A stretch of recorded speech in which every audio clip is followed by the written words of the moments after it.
I didn't ask my brother whether I could use this story or not, but.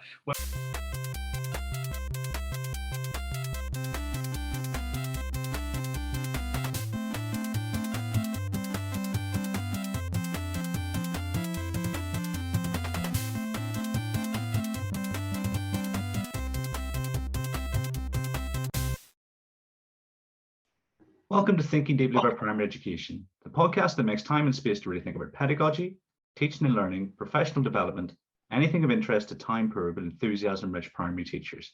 This week, I'm joined by Amy Bills. Hello. Tom Brassington. Hello. And Lisa Metcalfe. Hello. And today we're going to focus on performance in the curriculum. But first, Amy, what's you reading for?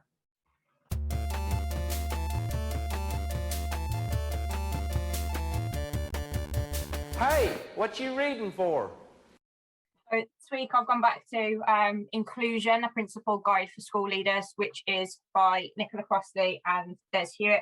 And it's one of our core texts in our Trust Book Club. And we've got Nicola joining us next week. She's been so generous with her time. She was the Director of Inclusion at Australia Multi-Academy Trust, and she's doing some really generous, incredible work in advising me this year in terms of an inclusion strategy trust-wide, because that's new for me. So yeah, a bit of a plug for it, but fantastic book. And what she does brilliantly is infographics that go with the chapters in the book. So it looks at quality first teaching approaches for SEND pupils, how to frame curriculum leadership inclusively, how to frame whole school leadership inclusively. Yeah, really recommend that. Great book. How about you, Tom? What are you reading for?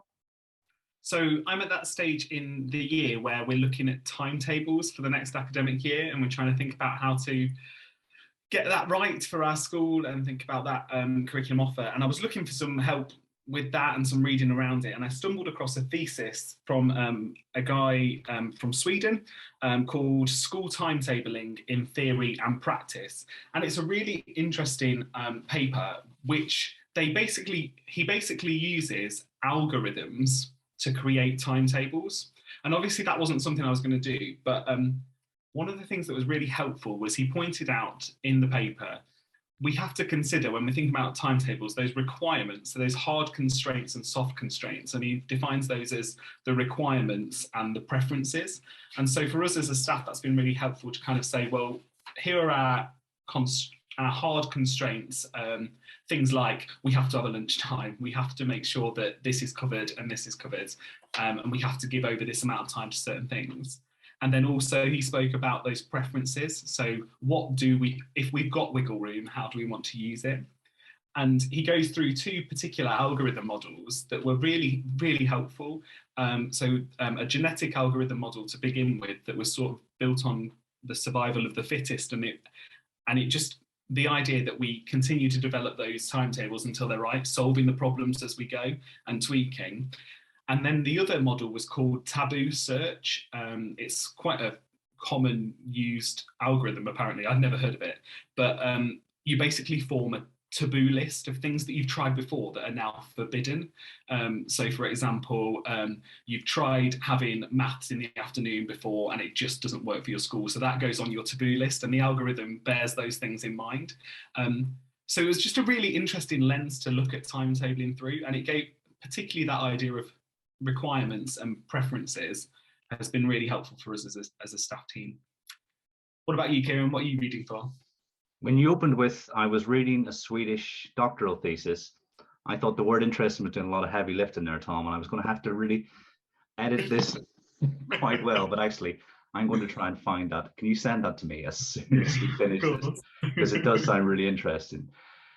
I have been reading something slightly shorter, and it's an article by Lloyd Williams-Jones. It's called Why Taking It Slow Will Raise Results. And it is a superb article. I think it's Head Teacher Magazine, they call it. And obviously I'm a big fan of Lloyd's work, but this is him putting down maybe 18 months, 24 months worth of thinking into a constrained word limit. And it's, you know, page to page gold. So yeah, definitely check it out. So the focus of this episode will be performance in the curriculum. And Lisa, I was wondering if you could answer my first question. When I say performance in the curriculum, what do I mean by performance? So performance, I think performance means to me sort of, I go straight to sort of the performing arts. So saying performance in the curriculum means, to me, it means sort of music, it means drama, it means dance, it means what, you know, your children being able to showcase those kind of talents, that kind of thing. And it's just, it's looking at the importance of that,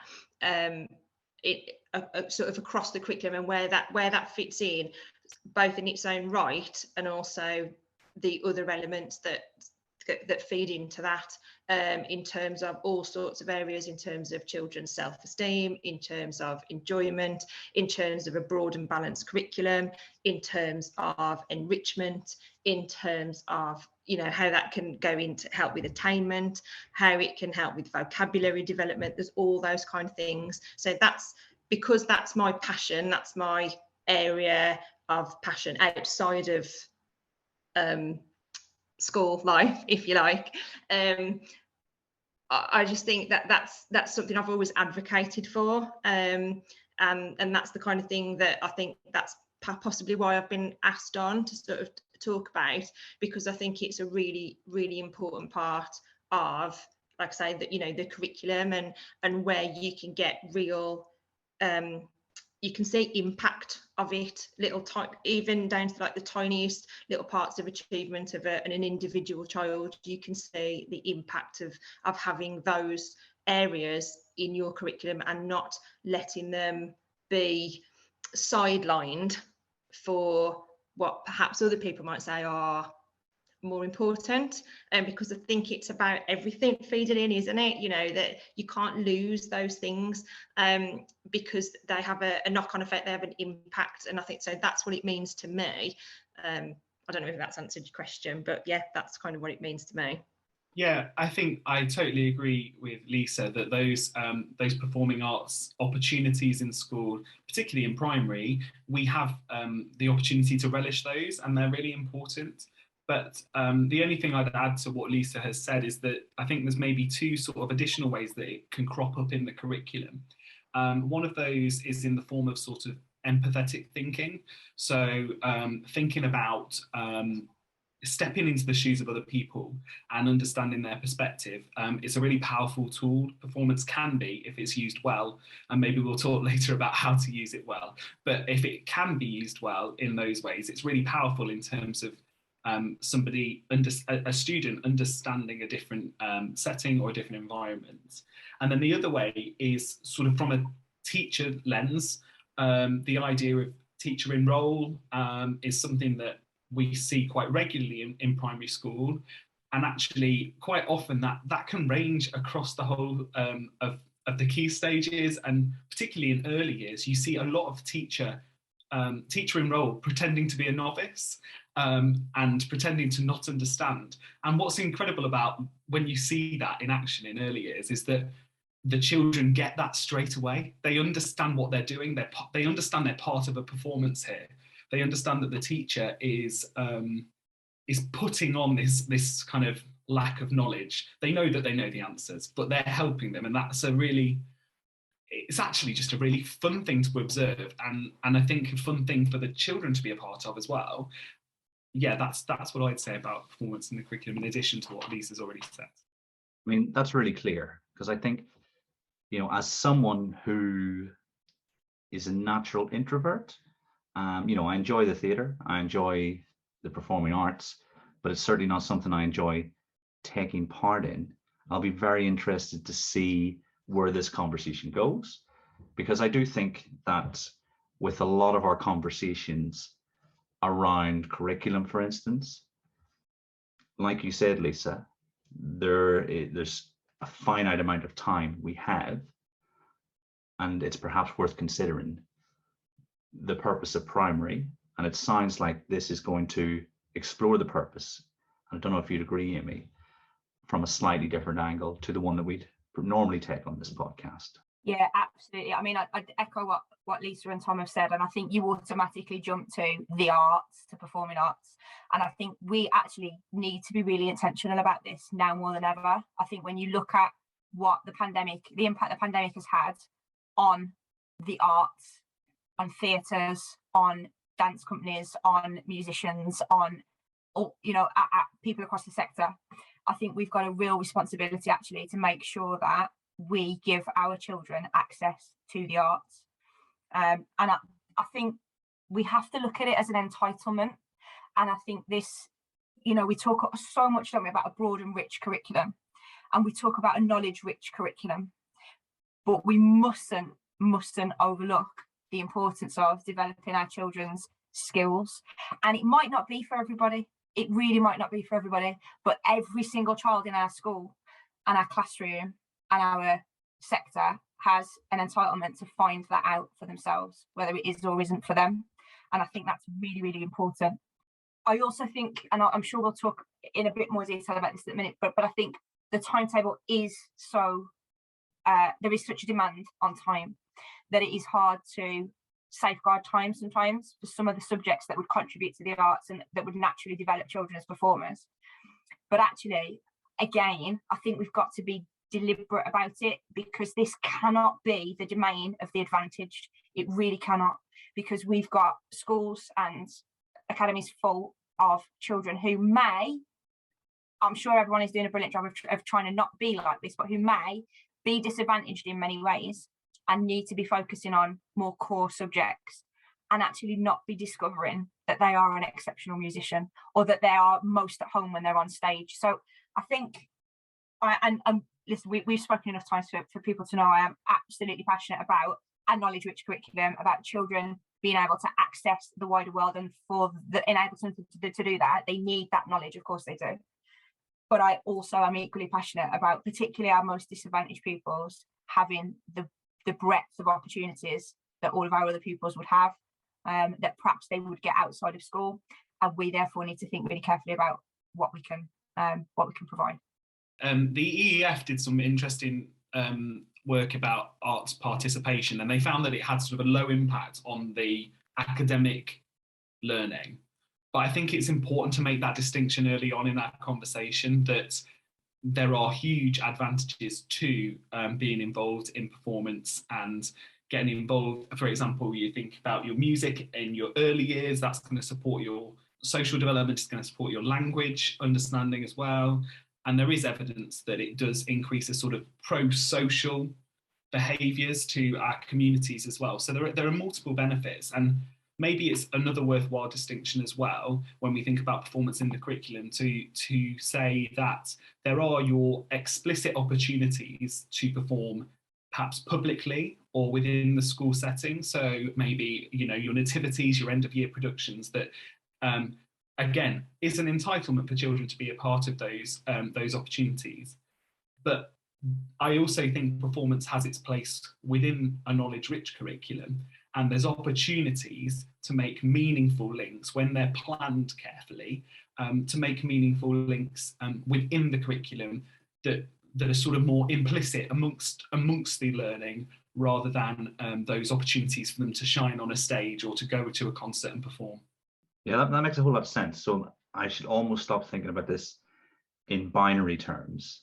It's a case of all pupils deserve this, and it's a level of cultural literacy, if nothing else, and experience that everyone should have. And I'm thinking back to the episode we did on independent schools and how much time they dedicated to this sort of thing. And actually, it's almost about reclaiming that for all schools and all children, because actually it's those pupils who don't get this outside of school that need school to be a place for that. I mean, I'm almost branching into answering the next question. I don't want to answer my own questions. Lisa, what role do you think performance has to play in the curriculum?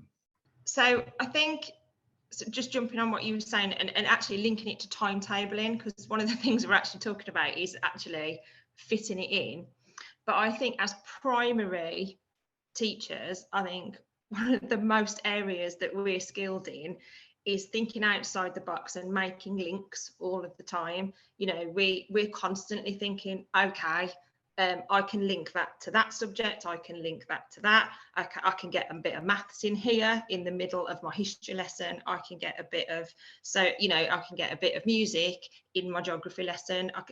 So although we teach these subjects discreetly, and of course we have to do that because we have to, you know, embed this knowledge and all of that, but what we can do is be creative in how we do it.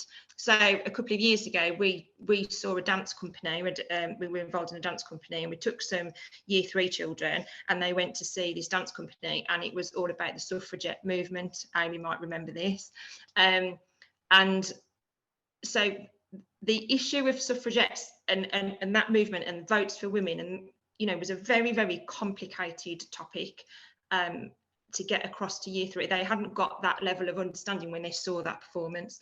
What we then had to do with it was do lots of sort of workshops and things with them, and we taught them the concept behind it, and then they did their own performance based on it. So when Tom was talking about you know, empathy and putting themselves in that position, my gosh, could those children show what they learned through a dance? They really could. So we put this whole performance together where they were, you know, there were no words, they were doing it through music, and then at the end, what we did, each child came back on with a placard with the name of a woman that had had a significant impact in history over the last 100 years, and they each stood there. And again, you know, it was so powerful, it was very moving. We had parents there, but we managed to get a lot taught there, but we didn't do it just by sitting in the middle of a like history lesson. Do you know what I mean?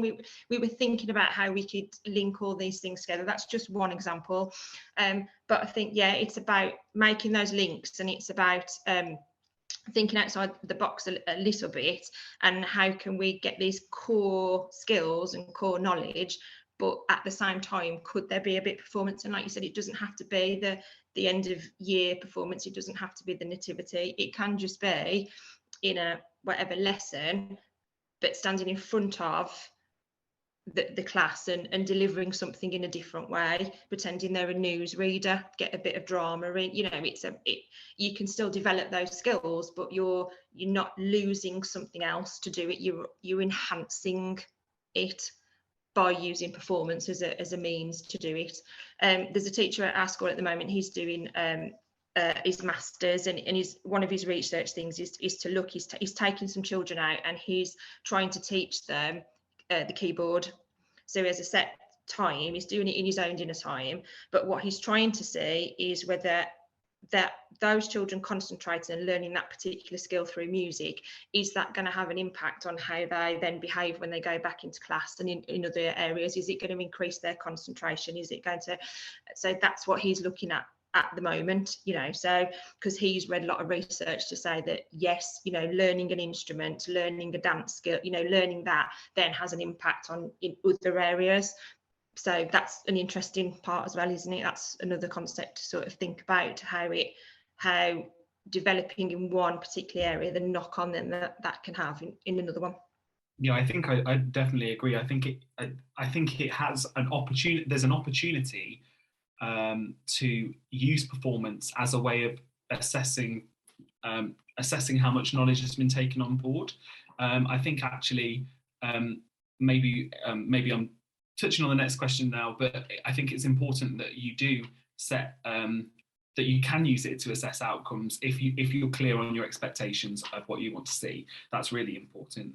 But I also think that the role that it has to play, or two roles that it has to play, going off what Amy said earlier, we're definitely thinking about cultural capital here, and the opportunity for children to experience performance. So having people, whether that's having people into school, whether that's performing to one another, whether that's going to see something at a theatre or seeing a concert, those opportunities really can't be underestimated. I did music theatre as my degree at uni, and I think the two things that I had most in common with all of my peers in those classes were that we had rich opportunities to see performance theatre, to see music, to see dance at a young age that inspired us and stayed with us. And I think that we can all have moments like that. If you think about Glastonbury this weekend, there are people who are going to remember that for the rest of their lives.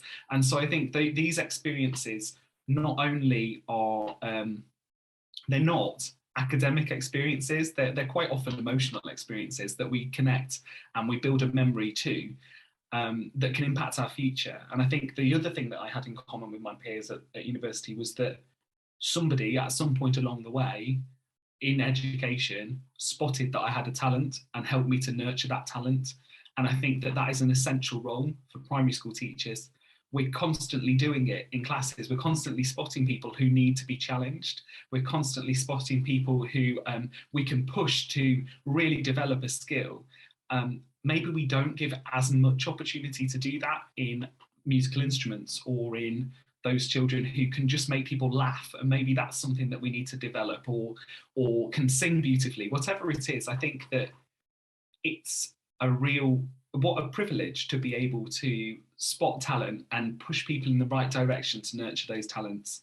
And I think that's a vital role that we have to play. Definitely, Tom, definitely. And I think going back to the cultural literacy thing, our children and young people don't know what they don't know. How can they know that they adore the opera if they've never heard and seen it? How can they know that when they watch ballet, that's something that they want to be part of if they've never seen it? But also when we think about, come back to our core purpose of furthering education, if you like, and think about what we want our young people to end up being able to do, which is to have a seat at any table, to be able to engage knowledgeably in any conversation with peers from any walk of life.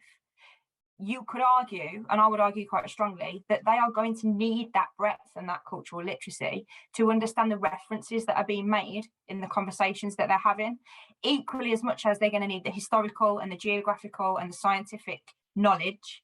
They need that from the arts and from performance, I would argue. And that's not to say that every child is going to be a performer. They're not. But I still think there's that breadth of knowledge and that entitlement that we've got to provide. The other thing I would say about being deliberate about it across the curriculum is, and we'll perhaps unpick this a little bit more of where maybe we've seen this not go particularly well, but we can be really clear and intentional about where the best opportunities are to weave performance in. And there might be some clear endpoints in all of the subjects where performance might be really appropriate for an assessment opportunity. Might also just be really good fun. Get the parents in after school, do it in an assembly, like it's all right. We can, and what we've got to remember, particularly at primary, these are primary age children, and we want to be, it's not about glitz over, solid concrete progress and knowledge and everything else, and it's not, all the glitters is not gold. However, some glittery things just really are brilliant, and it's great for kids to just be involved in that, isn't it? And I just think we've got to sometimes just loosen up a little bit around this sort of stuff. I think building on the example Lisa gave, and I've had the privilege of working with Lisa, and I saw that performance, and it remains now. So I think I was trying to think about this the other day. I think I've now worked with about 40 academies, and that performance plus one other that Lisa led in that school, I can still feel the goosebumps from those performances. They were honestly stunning. But what we know is, and the research tells us, is that the brain privileges story. So if we're setting knowledge building in story, children will remember that, and they're probably going to understand it much more deeply if they've been part of that story. So I would definitely echo the argument for that. And the last thing I would say is the wider impact that it can have. So Tom mentioned about somebody spotting his gifts and talents, and that's really important. And I think that helps our children's sense of belonging, not just as who they are, or within the school, or within a choir, they're part of a group, aren't they? They're part of a community. Or if they're in a debating club, they're part of a community. But actually, and primaries are great at this, is signposting children and families to groups outside of school. Then go and join this orchestra that is 10 minutes down the road at a different community organisation, and our children have got another sense of belonging then, and they're part of another group. So I think when we think about that cultural literacy, actually we're thinking about it way beyond our walls.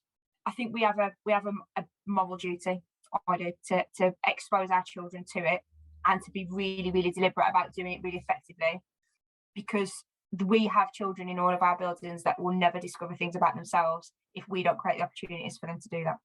Yeah, I was just about to echo that, Amy, because I was lucky enough to have parents that took me to a dancing school. And that's a hobby that's never left me, ever. So, but some of our children don't have that. Like you said, that there might be a dancing school down the road, there might be somebody offering piano lessons, there might be, but they aren't able to access them. So we have to introduce them to it, don't we? We have to be the people that that do that for them. And like you say, you know, they deserve that, the opportunity to belong to that group. So if they're not going to get it out of school, then we need to make sure they've got that belonging in school, like I say, through doing a choir or a dance club or those extra things, which yes are time, but if you're lucky enough to have somebody in your school that can lead on that and that is prepared to give up time in lunch times or play times or after school, then that's also a fantastic way of getting it in as well, isn't it, for those children that really, really want it. Because after the sort of the pandemic, and you know, before the pandemic we'd got a really good choir, and those children really did feel that sense of belonging. No one left, no child ever left the choir because they loved it that much. And then it had to stop because it was a key stage 2-1, so we couldn't mix bubbles. So when I introduced it, so when I first set up the choir, I had about 30 children audition. When I reintroduced it about 6 months ago, nearly 100 children came to audition, because they knew it was something that they wanted to belong to and get back to. So they did that audition, and we're trying, you know, we're building that back up again. I just thought, doesn't that just show the impact? But what also showed the impact was what they auditioned with. They were auditioning with songs that they'd learned in their music lessons. So before, when I first set it up, they sing a song, they didn't really know what to do. I had to give them a song or a nursery rhyme or something. They were coming in with the year 4s were all singing Lean on Me because that was the song that they'd been doing in the music curriculum. The year 3s were all coming and auditioning Bob Marley because they'd done a unit on reggae, and you know, so that just shows the sort of the impact of it. And then we had one, and then a tiny example is a couple of weeks ago, one child went to A&E in the morning, and he said, and they said, oh, that it was something, it was just a little minor thing on his foot, but they said to his mom, go home and rest. And then he'll have the weekend, you know, to rest him back at school on Monday. And his response was, absolutely not. You need to go back to school. I am not missing choir. So, you know, that's just on an individual level, isn't it? The impact that performance and these performing arts and all of that just has on that child. That was where that child was going to get his joy from that day, was going to choir. So he made sure that he went, and that's what we've got to think about. You know, those children, where are they going to get their joy from? And for some children, that is where they're going to get it. So we need to make sure that we do give them those opportunities. I was listening to Peps McRae with my wife in the car on the way to work this week, and he was talking about if we want to motivate children, give them a sense of belonging. And I was thinking at the time, well, how do I really do that? And, you know, that's a perfect example, you know, to go with what is a pretty comprehensive explanation of the role that performance has to play, you know, because I'm listening and thinking, okay, which bits do I need to be convinced on? And then Amy's throwing in, you know, we prioritize stories, and well, okay, well, you're hitting me with my own stick, so there's no return here. And then, you know, cultural literacy, and, you know, the example you gave, Amy, about the opera, well, all of those stories are either culturally significant in terms of a historical aspect, you know, like Mary Queen of Scots is one of the most recent ones I saw. The, you know, like the Greek stories and the myths and legends like Orpheus and how prominent they feature. You know, I think you've made a very comprehensive case for the role of performing arts. So I think then we should turn our attention to the practicalities.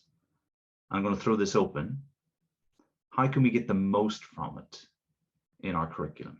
So I think that one of the most, I'll kind of fess up, as even as a music theatre graduate, the idea of performance in the classroom quite often makes me cringe. I really have sat through too many children pretending to be things that it either descends into people laughing at one another, or it descends into jokes about poo, or it's all that sort of stuff. You always get this sort of silliness kind of associated with performing arts, and maybe there is an argument that the more they see serious and professional performance, the more they'll get an idea of what to expect. But I think because I've sat through so many of those sessions where you have a 2-minute role play that feels like it's gone on for 20, and it does make my toes curl. I think 3 things that I try to do when I'm trying to get the most out of performance in the classroom is set the scene for the children. So especially I'm thinking particularly in the curriculum here, so I'll try and thread these through with an example. So we're a Catholic school, and we have quite a lot of RE curriculum to get through, and actually in that particular scenario, looking at these stories from the Bible, drama is a really powerful tool. But it's not a powerful tool if the children don't really understand the setting of the scene that they're performing in. So just as we would want a context, want to provide children with a context in our history lessons or our geography lessons, it's important to do that as well, I think, when you're expecting children to perform in class. And then I think it's about setting the expectations. So really being clear about how long you're going to give children to prepare, how long you want what they've prepared to last, what you want them to achieve through this. So it might be that it is, I want you to tell me what you know about this particular story, or I want you to tell me how that person might have felt within this particular scenario. But being as explicit with those instructions as you can, so that children know the boundaries they're working within. And then also being able to then pass that over and give it to them to show you. So it can be tempting to direct, it can be tempting to imagine it as a little mini project. And actually in those moments when performance is used as a learning opportunity, it's important that you take that step back. And that's when you can assess as a teacher. I can think of an example this year. So we look at the nativity story every year.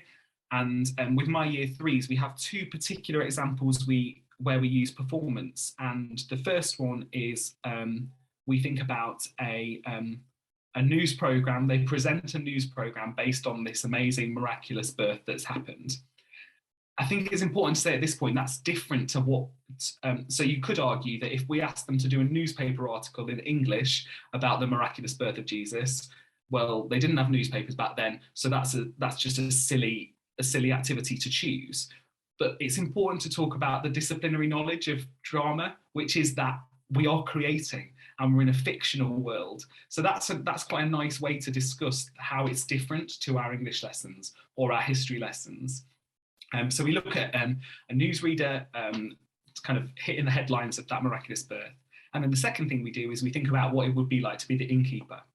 And they work on their own on a little monologue for this innkeeper. And that has often proven to me the most powerful assessment tool for me to be able to say, this child worked on their own. And yes, the performances can vary in quality, but actually the content of them, they get to write down their ideas and practice it in their own time. That's an assessment tool for me to be able to say, actually, at the end of this unit, they really understand this story. And they've also understood something of that empathetic lens as well. I think that curriculum mindset is really, really important. And I think everything that we know about excellent teaching applies to performance when we're using it in classrooms, in lessons, and across the curriculum. So we know the importance of the prerequisite knowledge that's needed to access or to engage or to succeed. We know the importance of vocabulary. We know the importance of explicitly teaching whatever it is, modelling, having clear expectations. We know the importance of feedback, specific feedback. So I echo everything that Tom said there, and I think actually sometimes we can think too hard about, we know what makes good teaching and learning, and I think it's exactly the same things that apply. I also think we've got to be really mindful of not only crafting the children's readiness, but crafting the readiness of the teachers and colleagues in the classrooms and dance studios and halls and whatever with our children and young people. Confidence is often quite low, isn't it, when we're teaching these subjects or when we're leading things around performance. So we also know the importance of CPD. Won't surprise you that that's you know, I'm kind of banging the drum for that constantly around CPD, because that we need to feel successful and confident in order for that to be effectively delivered for our children. But I also think that's really, really, really hard for some schools. Not all schools are lucky enough to have a Tom or a Lisa in their school. And you know I'm biased with this, but where working in a trust is amazing is where you have got Lisas and Toms, but they're not in every school. You've got that collective capacity to develop the expertise of others and to look at those really great examples. And I would really encourage schools that are struggling with this and haven't got the expertise to be outward facing, go and reach out to schools that have, because I also think you will find that the general ethos of schools who do this brilliantly is one of supporting others. It's one of collaboration. It's one of wanting all children and colleagues to be successful. So I also think that's really important. I think also we can link this to, we're thinking about performance here in terms of performing arts, but if we link it to Sonia Thompson's work, build it, you know, on ethic of excellence. Sonia talks a lot about the Ron Berger work around making work public. That's not just a performance or a show or a song or a dance or drama. That's any work that could be made public. That might be explaining their painting in an art gallery. You know, it might be describing a sculpture, a piece of you know, a piece of work in D&T, whatever it might be.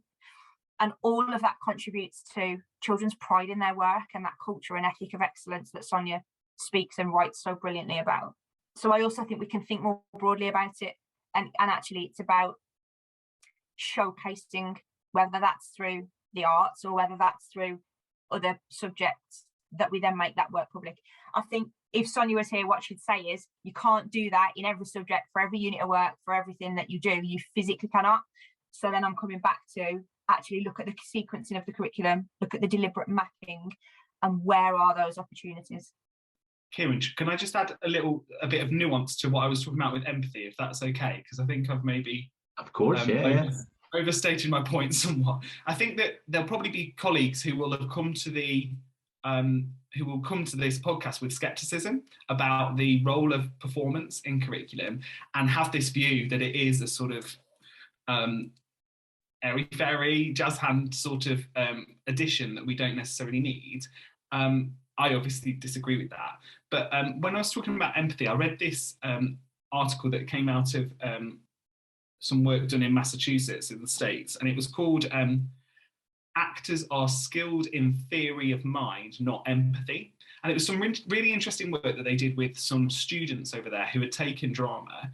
And they actually they went into this work anticipating that they find that actors developed that their key kind of core principle, the currency they were using to develop their work to a high standard, was empathy. And what they actually discovered was this idea of theory in mind, that two people can hold two completely different but equally valid interpretations of what they see in front of them, that's actually more what's at work. So I think we can use drama and performance to draw out empathy with our children, and I think that's a really valuable tool. But it's not just that opportunity, it's also an opportunity, and I think there's a slight nuance here to not just think about the emotions necessarily, but to actually think about people's viewpoints and starting points and how they vary within the class or how they vary within the school. I hope that's helpful and not just a bit waffly, but it kind of, I think it's important to state that it's not just empathy that we're doing here. We're actually celebrating the fact that we can have these different points of view, we can have these different lives that we lead, and we've got something to offer, which is a really powerful lesson for performance. Yeah, no, it wasn't waffly at all, Thomas. That was a really excellent clarification. You know, not that there was anything to clarify, I don't think, because what you said before made total sense. Some children arrive and they've already got their home language. They've gone through another country and learned that language, and then they've arrived in England and are trying to learn English.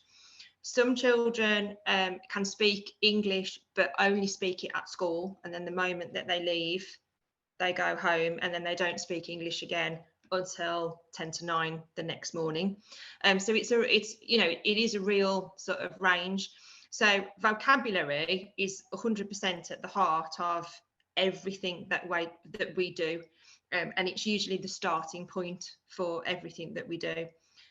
In that, vocabulary is taught explicitly at the start of every lesson, and it's very carefully mapped out, and it is very progressive as well. And so yes, that does feed into all areas of the curriculum, but also if we're thinking particularly about sort of the English curriculum as well, vocabulary, as we said, is at the heart, and there's lots of techniques in the way that we do it, lots of strategies, you know, colourful semantics, word aware, all these kind of things that we do. But where performance can come in is the sort of the way in which children can express themselves.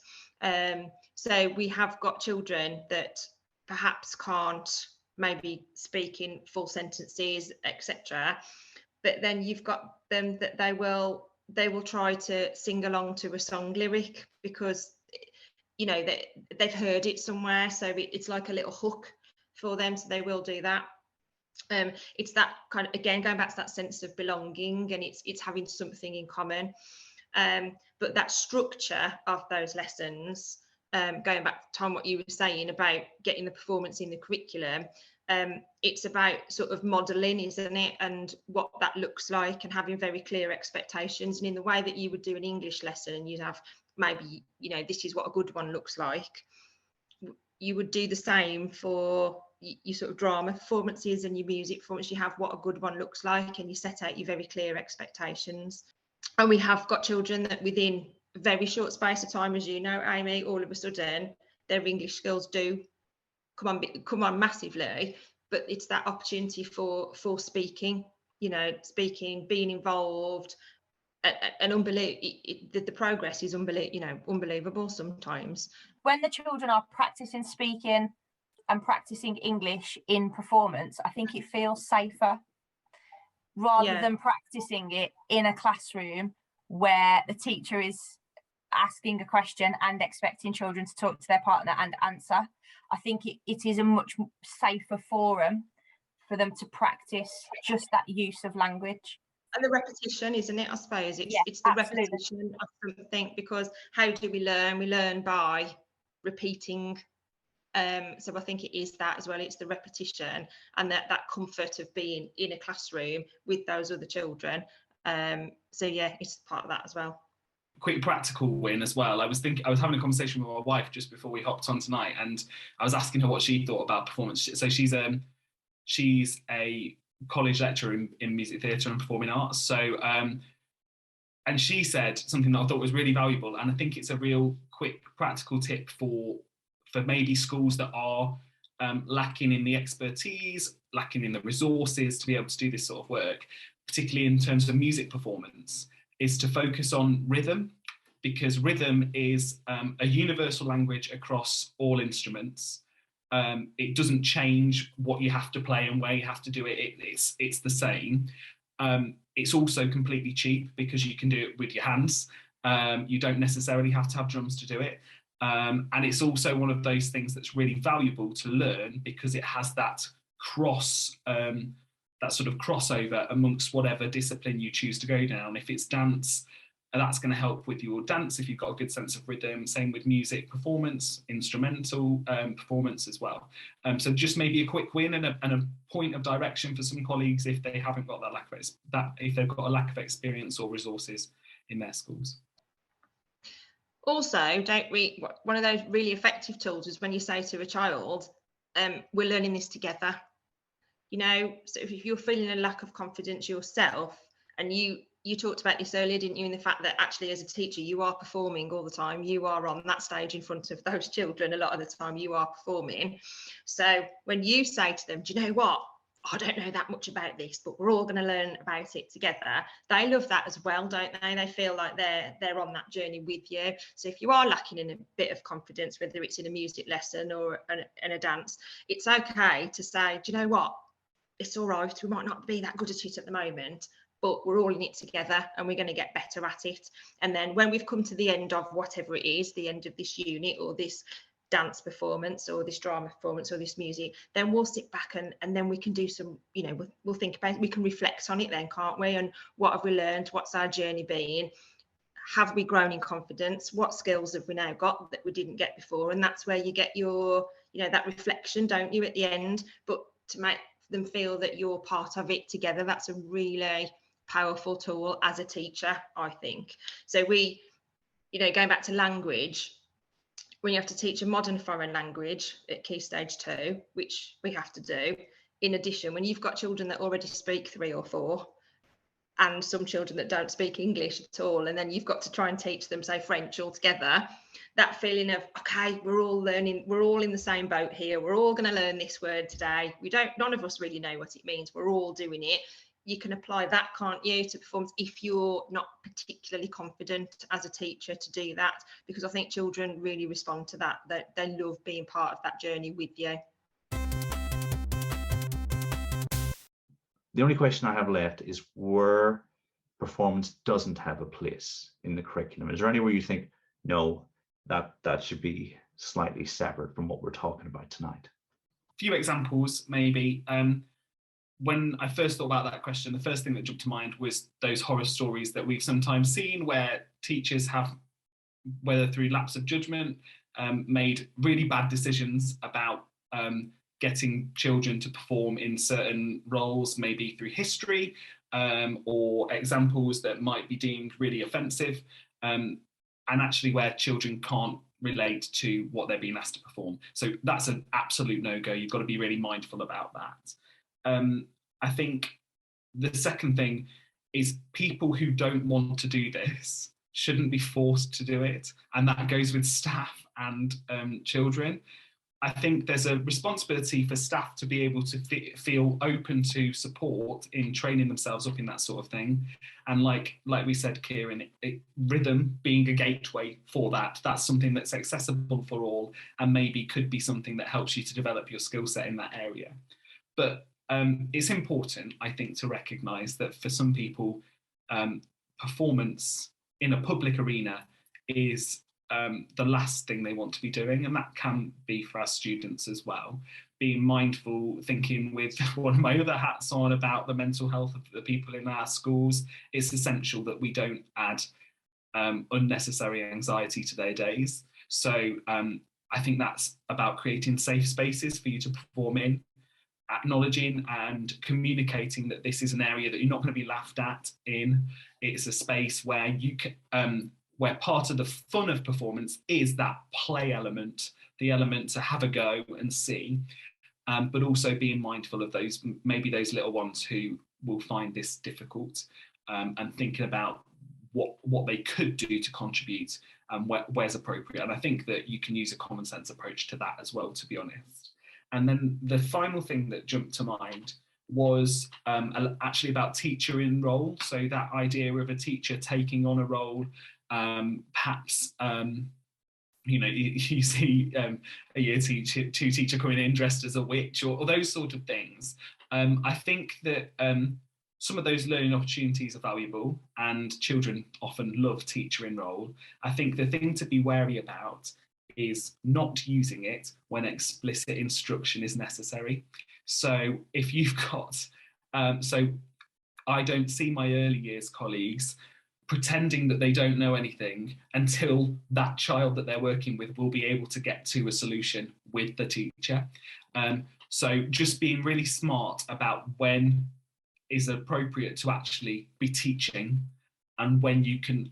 And I think actually that's been a theme perhaps through quite a lot of the responses tonight, is actually that it is a form of assessment performance, and it can be used in that way, but it can't be used to assess what they don't know. So just making sure that teachers in role only happens when they've had that explicit instruction they need. I totally agree with all that. Definitely, and I think it always makes me think of that phrase, task completion is a poor proxy for learning. Children being able to perform a story doesn't necessarily mean that they understand the context, the knowledge, the causation, whatever it might be. It doesn't immediately indicate that, but it can when it's done brilliantly. I also think we've building on what you said there, Tom, is about absolute clarity on the purpose.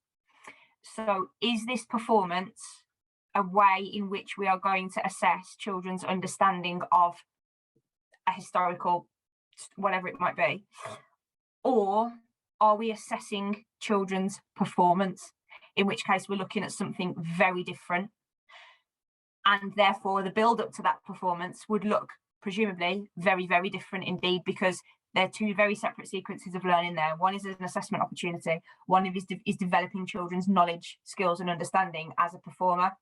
So I think we mustn't muddy the waters there. Now, obviously, if we've taught a sequence of learning in history brilliantly, and in drama or whatever, we've taught an exceptional sequence of learning there too, I am sure there are opportunities where, and this comes back to looking at that overview of the whole curriculum, there will absolutely be opportunities where those two things can come together and we can demonstrate that historical knowledge through a very, very high level performance. Fantastic. But I would imagine those opportunities are going to be very, very few and far between across a child's entire primary journey. So I think it's not, that's not to say it's one or the other, I don't mean that, but I think let's be very clear on the purpose and really explicit, and colleagues need to be clear on that, but so do children. Children need to be really clear on that and around using the right vocabulary or the right techniques or whatever it might be. And I also think, just going back to the staff confidence and staff knowledge, if we're going to do this and we're going to ask colleagues to do this, we need to empower them with the training or the support or the guidance or the modelling from a more experienced or confident or expert colleague. And that might not necessarily be somebody in the building. There are so many resources out there that we can tap into, be it schemes of work, be it examples of performances in different disciplines, whatever it might be. We don't have to source that from within our own walls, particularly now. And I think we can, because sometimes we forget that because we're so busy in trying to just plan, deliver and you know, get things together, and we've got 6 weeks to get this ready or whatever it might be. So I think if there are also senior leaders who might have that overarching responsibility for performance or the arts across the curriculum, I think, you know, there's a real place there for distilling some of that, for signposting, for making things really accessible. So I think, yeah, being really clear and have high but realistic expectations of what children and colleagues can achieve. Yeah, I would only echo that. I think it's right. It's about, like you say, not muddying the waters, being really clear, creating that culture across your school, if you like, which isn't going to happen overnight, is it? It's something that's got to be sort of, it's got to be built up. It's not about people feeling uncomfortable. It's not about children being uncomfortable, because ultimately you want every child to take part, but you can't go from never having no expectations or no experience of performing to suddenly expecting everybody to start singing and dancing. That they're not going to do that, are they? So it's, you know, we've referenced before this kind of low threat thing, you know, that level, but being clear that this is the ultimate goal, and setting those, like you would in any other lesson, you'd set that progression, wouldn't you? You'd have what you think is going to be your end point. And it's not about saying that you're going to do it all the time. It's got its time and it's got its place, hasn't it? It's not, you can't make every lesson a performance. It doesn't need to be. So it's about pinpointing when it's going to be effective and for what reason. Is it effective because it's going to show learning and knowledge, or is it effective because it's an opportunity to show skills that they have learned? Like Amy was saying, you need to be very clear about the because there is a difference there, isn't there? So that's what you need to, and not sort of suddenly go, right, okay, I'm going to expect them all to sing a song about this. And you could, because you wouldn't in another lesson expect them to go, you know, in a maths lesson, suddenly go, okay, today we're going to do, and then just chuck something in, would you? You know, everything is planned for, and it's the same with performance, isn't it? Really, it's those planned for opportunities where it's going to be effective. So if it's not going to be effective, then there's no real point. So what is the point? Is it to assess knowledge or something, or is it to assess that skill in its own right? What you guys have provided is almost, and I'm thinking about the title of this episode, it's almost the traditionalist approach to performance in the curriculum, because, you know, Tom was very rightly saying that okay, he knows the audience, there could be some skepticism, but actually everything you guys have said is hitting all the key markers of what I would see as effective teaching and learning and a sensible approach to the utilization of a tool in the curriculum, you know.